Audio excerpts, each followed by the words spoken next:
Welcome to all in virtue physics classes. आज हम again एक नया एप्लीकेशन पढ़ेंगे एम्पियर्स लॉ का। आज हमें कैलकुलेट करना है value of magnetic field due to toroid. Last lecture में हमने value of magnetic field due to solenoid निकाल लिया था। सोलेनोइड क्या होता है, वहां पे सोलेनोइड हमने अच्छे से समझा है कि एक वायर को हम वुंड कर दे in the term of helix, तो उसे हम सोलेनोइड बोलते हैं। और उसकी वजह से वैल्यू ऑफ मैग्नेटिक फील्ड हमने कैलकुलेट भी करी थी, जो कि निकल कर आ रही थी B equal to mu naught N I. वहां जो स्मॉल एन है वो नंबर डेंसिटी को रिप्रेजेंट करता है ना। आज हम टोरॉइड की वजह से value of magnetic field calculate करेंगे। पहले आप टोरॉइड को समझो कि टोरॉइड है क्या। टोरॉइड एक तरह से सोलेनोइड ही है। सोलेनोइड का आपका शेप ये रहता है, ठीक है।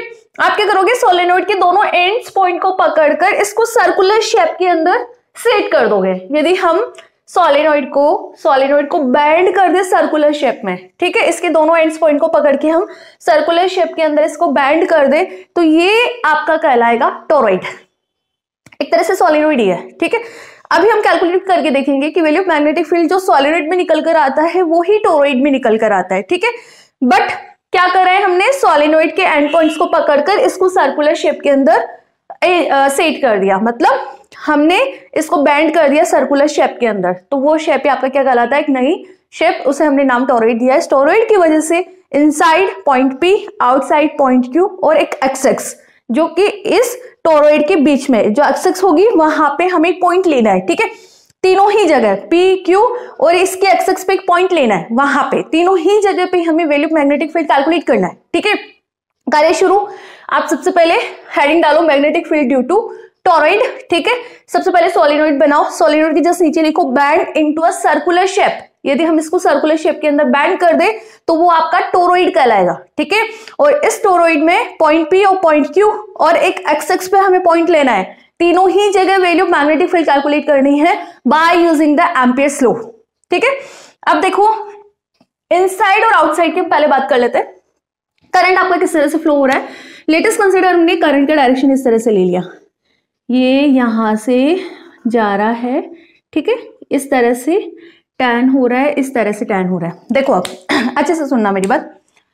यहाँ पे एक टर्न इस तरह से, ठीक है, इस तरह से है ना। एक टर्न के अंदर करंट इस तरह से गया, नीचे की साइड आया, फिर इस तरह से गया। तो एक कंप्लीट टर्न की मैं बात करूं, इस तरह से देखना, इस तरह से ना, जैसे ये रखा हुआ है, ठीक है। इस पे वायर को अपन लपेटेंगे तो इस तरह से कंप्लीट एक टर्न होगा ना, ठीक है। इधर के साइड यदि डायरेक्शन हम बात करें, चलो मैं यहां लिख ही देती हूँ करंट की। मैं यहाँ पे जो डायरेक्शन डिफाइन करूंगी, ठीक है। करंट यदि आपका है इनवर्ट, या मैं बात करूं इनसाइड करंट है, तो उसको मैं क्रॉस से डिफाइन कर रही हूँ, ये आपके लिए इजी रहेगा समझने के लिए। इनसाइड यदि करंट का डायरेक्शन है तो मैंने क्रॉस से डिफाइन करना है, और आउटसाइड यदि करंट का डायरेक्शन है तो मैं उसको डॉट से रिप्रेजेंट कर रही हूँ। क्लियर है, ठीक है। अब करंट यहां से अंदर की ओर जा रहा है ना, तो मतलब इस पॉइंट पे जो आपका करंट रहेगा वो इनसाइड रहेगा, तो मैंने क्रॉस से रिप्रेजेंट करा है, ठीक है। अब ये अंदर जाकर इस तरह से अंदर जाकर बाहर भी तो आ रहा है, देखो यहां से बाहर आ रहा है। इट मीन यहां वाले पॉइंट पे आपका जो करंट रहेगा वो आउटसाइड रहेगा, ठीक है।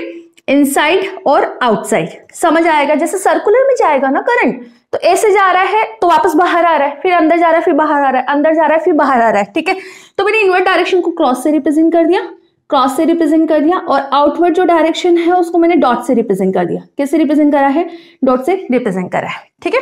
क्योंकि ये करंट ऐसे जाके वापस इससे कंप्लीट टर्न होकर बाहर की ओर आ रहा है। समझ पा रहे हो आप ये बात समझ आ गई तो डेरिवेशन कंप्लीट आपके हाथ में। कैसे, अभी पता लग जाएगा आपको। तो इस चीज को समझो कि यहाँ पर जो करंट है वो इनसाइड है और बाहर जो करंट है वो आउटसाइड है, ठीक है। और जितना अमाउंट इनसाइड है करंट, उतना ही अमाउंट आपका आउटसाइड है, ठीक है। तो मैंने इस तरह से करंट का डायरेक्शन रिप्रेजेंट करा। ध्यान रखना, ये मैं डायरेक्शन ऑफ करंट बोल रही हूँ, मैग्नेटिक फील्ड नहीं बोल रही। क्या बोल रही हूँ, डायरेक्शन ऑफ करंट। इस तरह से आप डायरेक्शन ऑफ करंट को बताओ।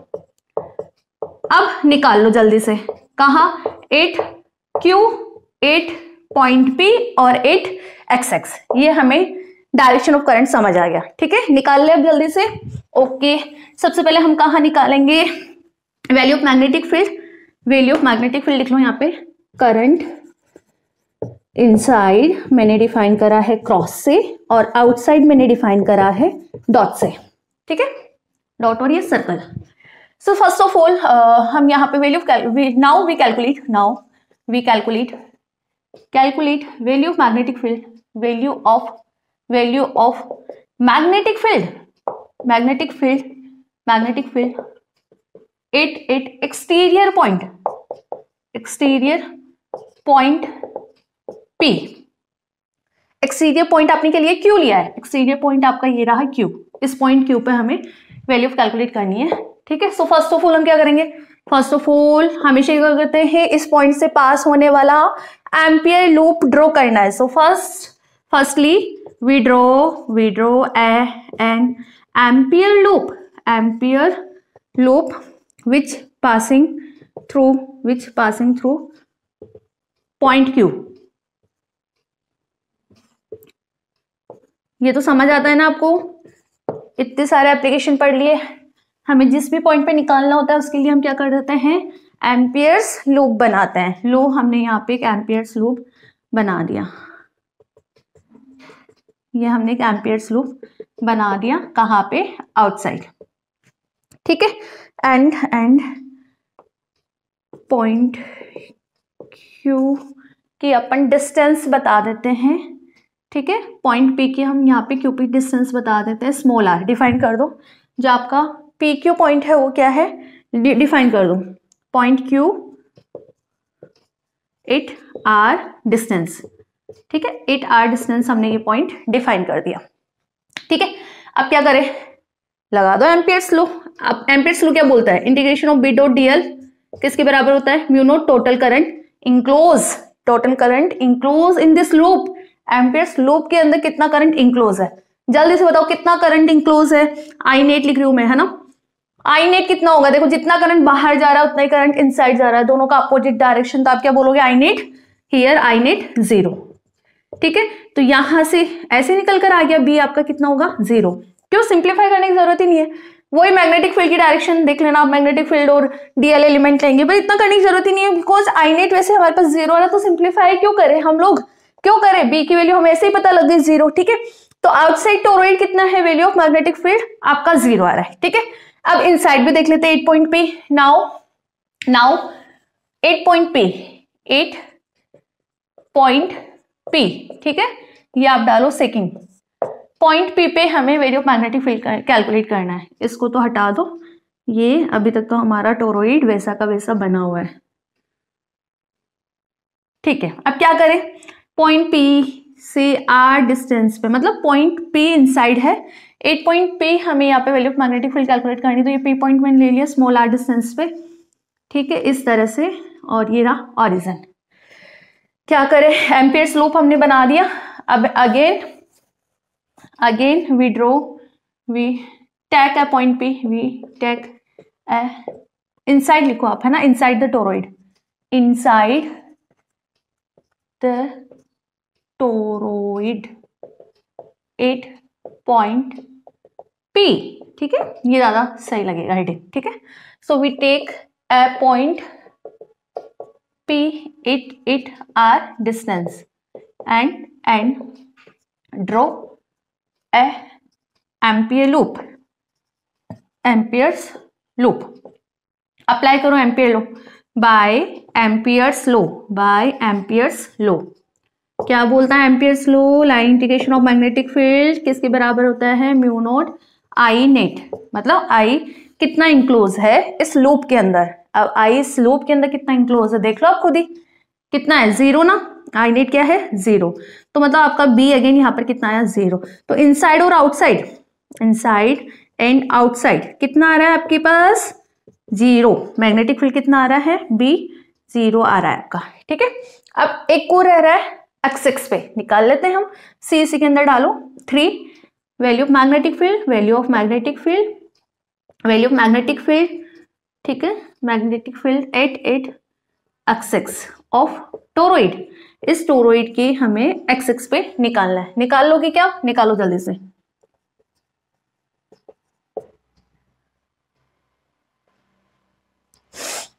यस क्या करें, इसको अंदर वाले का तो इरेज कर देते हैं। चलो ठीक है, आ जाओ अब इधर। x6 कैसे होगी, ऐसे ही होगी ना। ये लो, हमने इसकी टोरॉइड की x6 डिफाइन कर दी, ये हमने x6 डिफाइन कर दी। ठीक है, x6 पे हम क्या ले लें, एक पॉइंट ले ले P। ये मैंने एक पॉइंट ले लिया, P ले लिया। ठीक है, इस P पॉइंट पे मुझे क्या निकालना है, वैल्यू ऑफ मैग्नेटिक फील्ड निकालना है। तो क्या करूंगी, एम्पियर्स लूप बनाऊंगी 8 r डिस्टेंस। तो ये लो, मैंने एक r डिस्टेंस पे एम्पियर्स लूप बना दिया। ये एम्पियर्स लूप ही है आपका। ठीक है, 8 r डिस्टेंस, ये जो ड्रॉ करा है x6 पे वो हमने एम्पियर्स लूप ही ड्रॉ करा है। ठीक है, अब देखो इधर direction of magnetic field, current आपका इस तरफ से जा रहा है। तो आप क्या करोगे, इस वायर को ऐसे होल्ड करोगे, ऐसे होल्ड करोगे ना, क्यों, थंब का डायरेक्शन करंट की डायरेक्शन के अंदर रहे। तो मैंने वायर को इस तरह से होल्ड करा। ठीक है, वायर को इस तरह से होल्ड करा तो मैग्नेटिक फील्ड की डायरेक्शन ये जो कायल फिंगर है वो रिप्रेजेंट करती है। तो आप क्या बोलोगे, यहाँ पे जो मैग्नेटिक फील्ड है आपका वो इस तरह से, इस तरह से, मतलब इस तरह से, मतलब एंटी क्लॉकवाइज आपका यहाँ पे मैग्नेटिक फील्ड है। ठीक है, ये समझ आया। अब कैसे हम कैलकुलेट करें, इसको कैलकुलेट करने के लिए चल जाओ एम्पियर्स लॉ पे। अगेन आपका we consider a point P, it x6 of toroid and draw an amperes loop, it r distance from origin। ठीक है, now apply एम्पियर्स लो अप्लाई करो। एम्पियर्स लो यदि हम यहाँ पे अप्लाई करेंगे तो आपका क्या रहेगा, B.dl equal to mu naught I net. ठीक है, आई नेट यहाँ पर क्या होगा, करंट आई फ्लो हो रहा है। ठीक है, टोटल नंबर ऑफ टर्न्स यदि हम ले ले एन यहाँ पर क्या है, टोटल नंबर ऑफ टर्न्स। ठीक है, और एक टर्न से करंट आई फ्लो हो रहा है, तो कितने टोटल नंबर ऑफ टर्न्स है, एन टर्न्स है, तो टोटल करंट कितना हुआ आपका, आई एन। ठीक है, इसको सिंप्लीफाई करें, कैसे सिंप्लीफाई करें, एक डायरेक्शन मैग्नेटिक फील्ड का इधर की साइड है तो हम इसी डायरेक्शन के अंदर क्या ले ले, एक लाइन एलिमेंट ले ले। ये लो, मैंने एक डीएल लाइन एलिमेंट ले लिया, ये वाला डार्क कर रही हूँ बेटा इसको मैं थोड़ा, है ना, दिस इज लाइन एलिमेंट। ठीक है, और आपका मैग्नेटिक फील्ड का डायरेक्शन इसी तरफ है, तो हम लिख सकते हैं यहाँ पे we take a DL element on loop and draw direction of magnetic field,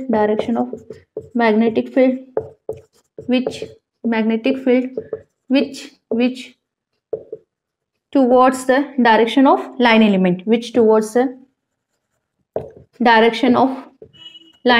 direction of line element। Clear है, यदि लाइन एलिमेंट की डायरेक्शन में है लाइन एलिमेंट, तो आपके पास जो थीटा होगा वो कितना होगा, 0 डिग्री। तो आप यहाँ से क्या लिख सकते हो, बी क्लोज लूप डीएल कोस 0 1 लिया बेटा मैंने, ना, कोस 0 कितना है 1 equal to mu naught capital N I. आगे करें इसको सिंप्लीफाई, देखो आगे बी ये रहा आपका। ठीक है, अब आपको लेना है यहाँ पे डीएल यहाँ पे क्या होगा बताओ, 2 pi R, this is equal to mu naught N आई।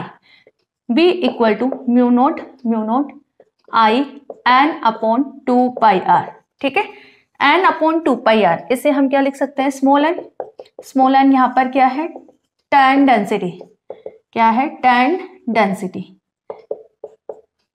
क्या होती है, number of turns per unit length, तो यहाँ पे लेंथ आपका क्या है, circumstance which is 2 pi r. तो आपके पास बी कितना आ रहा है यहाँ से निकलकर, mu naught small n I, and this is value of magnetic field at the x6 of toroid के x6 पे। इनसाइड कितना है 0 और आउटसाइड भी कितना है यहाँ पे 0 है। ठीक है, मिलते हैं नेक्स्ट लेक्चर में एक नए टॉपिक के